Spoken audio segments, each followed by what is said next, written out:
This morning, Gaza's exhausted population bracing for a new assault, as Israel calls up thousands of additional troops for what Prime Minister Benjamin Netanyahu says will be a powerful, renewed operation against Hamas.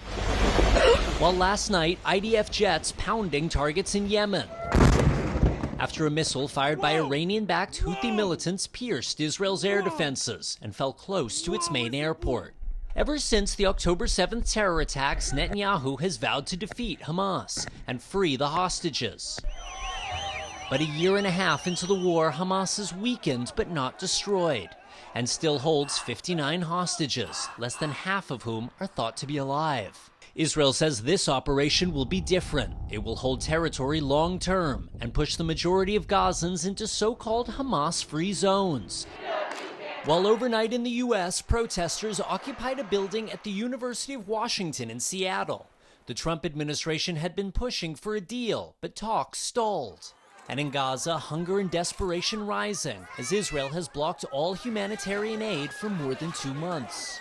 Rights groups say that's against international law, but Israel says Hamas steals incoming aid. We're going to help the people of Gaza because they're being treated very badly by Hamas.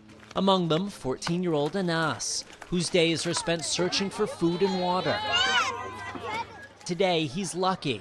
Tomorrow, the search for survival begins again.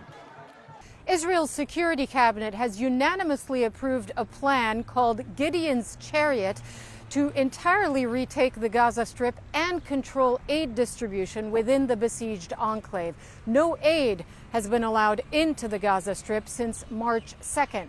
Now, the Israeli government said that this is a strategy designed to put pressure on Hamas and that it would force it then to release hostages and that it would go into effect after the visit of U.S. President Donald Trump to the Gulf region in the Middle East, if there is no ceasefire deal in the meantime.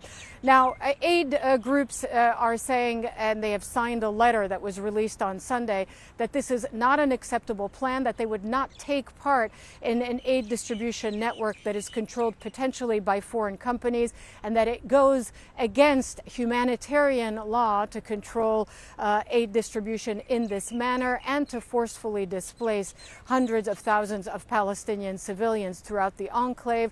The government here has said they will move them to the south for their own protection. But Palestinians, of course, after many, many months of bombardments, are saying that this is not an acceptable solution for them. Hala Gorani, NBC News, Tel Aviv.